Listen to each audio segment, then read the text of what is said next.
চলছে রমজান মাস, তাই আজকে আপনাদের সাথে শেয়ার করব অত্যন্ত সহজে তৈরি হওয়া একটা চিকেনের রেসিপি। মাত্র 5টি উপকরণে তৈরি এই চিকেনটি বানানো যেমন সহজ, খেতে ততটাই সুস্বাদু।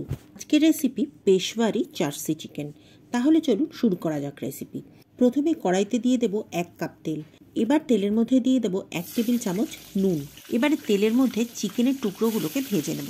আমি প্রায় 1 কিলো চিকেন নিয়েছি আর শুধুমাত্র লেগ পিস দিয়ে আজকে রান্নাটা করছি। আপনি চিকেনের যে কোনো টুকরো নিতে পারেন, তবে খেয়াল রাখবেন সেটা যেন কারি কাট হয়। আচ্ছা, এখানে একটা কথা বলে রাখি, যারা 1 কাপ তেল শুনে আটকে উঠেছেন তাদের বলি, তেলটা শুধুমাত্র চিকেনগুলোকে ফ্রাই করার জন্য।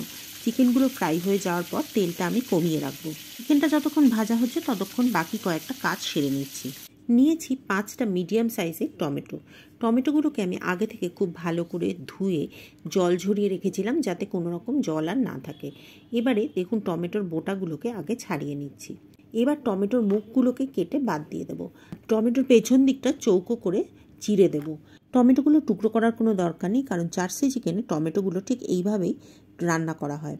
বাকি টমেটোগুলো আমি একইভাবে তৈরি করে নিচ্ছি। এই চিকেনে কিন্তু পেঁয়াজ রসুনের কোনো ব্যবহার নেই, কিন্তু আপনি ভাববেন না যেন পেঁয়াজ রসুন ছাড়া চিকেনটা কেমন খেতে হবে। বানিয়ে যতক্ষণ না খাচ্ছেন ততক্ষণ বুঝতেই পারবেন না যে এই চিকেনটা কতটা টেস্টি হয়। এই চিকেনের গ্রেভিটা তৈরি হয় মূলত টমেটো আর তেল দিয়ে। এর সাথে টুকটাক কিছু জিনিস থাকে, তবে সেগুলো খুবই কম পরিমাণে। কিন্তু এত সামান্য উপকরণে তৈরি হলেও চিকেনটা তৈরি হয় অত্যন্ত অ্যাডিকটিভ। এদিকে দেখুন, টমেটোগুলো কাটা হয়ে গেছে। এবার দেখে নেব চিকেনটার কী অবস্থা। চিকেনের এক পিঠটা ভাজা হয়ে গেছে, উল্টে দিয়ে অপর পিঠটা ভাজতে দেবো। অপর পিঠটা সোনালি করে ভেজে নেওয়া হয়ে গেলে চিকেনগুলোকে তুলে রাখবো একটা পাত্রের মধ্যে। চিকেনের পিসগুলো যত ভালো করে ভাজা হবে, চিকেনটা খেতে ততটাই বেশি সুস্বাদু হবে।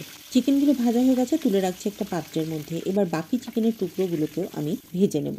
চিকেনগুলো ভাজা হতে থাক, ততক্ষণ বাকি উপকরণটাও আমি তৈরি করে নিচ্ছি। নিয়েছি 2 ইঞ্চি পরিমাণ আদা।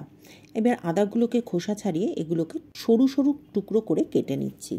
জার্সি চিকেনের নামটা জার্সি চিকেন কেন হয়েছে জানেন কি? অ্যাকচুয়ালি পাকিস্তানের পেশোয়ার নামক একটি জায়গাতে নাসির জার্সি বলে এক ভদ্রলোক একটি খাবারের দোকান দেন। তিনি নিজের মতো করে এই চিকেনের রেসিপিটা রান্না করেছিলেন, আর তার নাম অনুসারেই এই চিকেনের রেসিপিটার নাম হয়েছিল জার্সি চিকেন কড়াই। এদিকে দেখুন, বাকি চিকেনগুলো আমার ভাজা হয়ে গেছে। চিকেনটা ভাজা হয়ে যাওয়ার পর এবার কিছুটা তেল আমি কড়াই থেকে আলাদা বাটিতে তুলে রাখছি। আগে থেকে ভেজে রাখা চিকেনের টুকরোগুলো এবার কড়াইয়ের মধ্যে দিয়ে দেবো। এরই সাথে আমি দিয়ে দেবো কেটে রাখা টমেটোগুলো। টমেটো আর চিকেনগুলো দিয়ে একবার ভালোভাবে নাড়াচাড়া করে দেবো। এরই সাথে দিয়ে দিচ্ছি বেশ কয়েকটা কাঁচা লঙ্কা।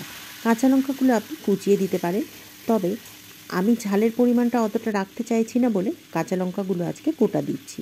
আর এর সাথে দেব আগে থেকে কুচিয়ে রাখা আদার টুকরোগুলো। আদাগুলো আমি জুলিয়ান করে কেটেছি, আর ঠিক এইভাবেই কিন্তু আদাটা কাটতে হবে। একেবারে কোচানো বা মিহি আদা দেওয়া যাবে না। জুলিয়ান করে আদা দিলে পরে আদার ফ্লেভারটা পাওয়া যাবে, তবে খুব স্ট্রং ফ্লেভারও হবে না। এই সময় চিকেনটা ঠিক 5 মিনিটের জন্য চাপা দিয়ে রান্না করব। যদিও অরিজিনাল জার্সি চিকেন রান্নার সময় কোনোভাবেই ঢাকনা দিয়ে রান্না করার কোনো পদ্ধতি ফলো করা হয় না, কিন্তু সেই রান্নায় যেহেতু চড়া আঁচে উনুনের আগুনে রান্না করা হয়, তাই জন্য চিকেনগুলো সিদ্ধ হয়ে যায়। কিন্তু আমি যেহেতু বাড়িতে বানাচ্ছি, সেই জন্য সামান্য একটু চাপা দিচ্ছি, যাতে চিকেনগুলো খুব ভালোভাবে সিদ্ধ হতে পারে।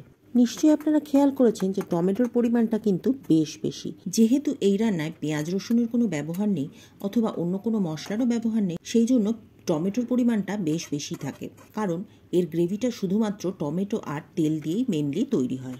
এবারে একটাই কাজ, টমেটো আর চিকেনগুলোকে একদম হাই হিটে রান্না করতে হবে ততক্ষণ যতক্ষণ না পর্যন্ত চিকেনগুলো পুরোপুরি সিদ্ধ হয়ে আসছে।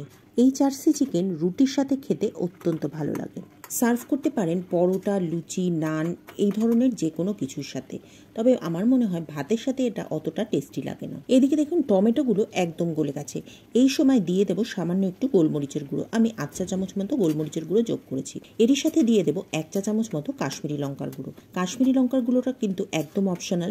অরিজিনাল জার্সি চিকেনে এই কাশ্মীরি লঙ্কার ব্যবহার কিন্তু হয় না। আমি আজকে কাশ্মীরি লঙ্কার ব্যবহার করছি একটা সুন্দর লাল রং আনার জন্য। আজকের এই অতি সহজ চিকেনের রেসিপিটা আপনাদের কেমন লাগলো কমেন্ট করে অবশ্যই জানাবেন। ভালো লাগলে লাইক করে একটা শেয়ার করে দেবেন। আর যদি চ্যানেলে নতুন হন তাহলে চ্যানেলটি সাবস্ক্রাইব করে পাশে থাকা বেল বাটনটি ক্লিক করে দেবেন। এতে ভিডিও নোটিফিকেশান আপনার কাছে পৌঁছে যাবে। আরও কিছুক্ষণ হাই হিটে টমেটো আর চিকেনটা নাড়াচাড়া করতে থাকবো। একবার চেক করে দেখে নেব নুনটা ঠিক আছে কিনা। আমার মনে হলো নুনটা সামান্য আরেকটু লাগবে, তাই জন্য আমি আরও 8 চামচ মতো নুন এতে যোগ করছি। সমস্ত কিছু আবারও ভালো করে মিশিয়ে নিচ্ছি। এই সময় যদি টমেটোর খোসা কয়েকটা দেখতে পান তাহলে সেগুলো তুলে ফেলে দিতে হবে। এতে চিকেনের গ্রেভিটা একদম সিল্কি স্মুথ তৈরি হবে। আরও মিনিট 5 নাড়াচাড়া করে এটাকে রান্না করে নেব। যেহেতু এর মধ্যে কোনো জলের ব্যবহার নেই, সেই জন্য সমানে নাড়াচাড়া করে যেতে হবে, তা না হলে কিন্তু তলা থেকে পুড়ে যেতে পারে। একবার চেক করে দেখে নেব চিকেনগুলো সিদ্ধ হয়েছে কিনা। দেখুন চিকেনটা হাড় থেকে খুলে আসছে, অর্থাৎ চিকেনগুলো খুব ভালোভাবে সুসিদ্ধ হয়ে গেছে। লাস্ট একটা জিনিস আমি এতে যোগ করছি। নিয়েছি সামান্য একটু ধনেপাতা, ধনেপাতাটাকে কুচিয়ে নিচ্ছি।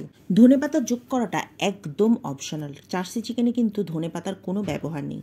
আমি ওপরে একটু ধনেপাতা ছড়িয়ে গার্নিশ করছি, কারণ এটা দেখতে বেশ ভালো লাগে। ধনেপাতা ছড়িয়ে একবার মিশিয়ে নিয়ে চিকেনটাকে নামিয়ে নেব। অবশ্যই একদিন বাড়িতে বানাবেন। অত্যন্ত সহজ এবং অত্যন্ত কম উপকরণে তৈরি হওয়া এই চিকেন খেতে কিন্তু খুব সুস্বাদু। কোনো রকম পেঁয়াজ রসুনের ব্যবহার নেই ঠিকই, কিন্তু ভাববেন না এতে কোনো আষ্টে গন্ধ লাগবে। কিচ্ছু লাগবে না, খেতে কিন্তু দুর্দান্ত হবে। মাঝে মধ্যে এমন হয় যে কাজ করতে ভালো লাগে না, তবুও বাধ্য হয়ে রান্না করতে হয়, তখন একদিন এই চিকেনটা বানাবেন। সহজে তৈরি হয়ে যাবে, একদম ঝামেলা ছাড়া, মশলা ছাড়া, কিন্তু খেতে দারুণ লাগবে। তাহলে আজ এ পর্যন্তই। পরের দিন আবার দেখা হবে নতুন রেসিপি নিয়ে, নতুন ভিডিওতে।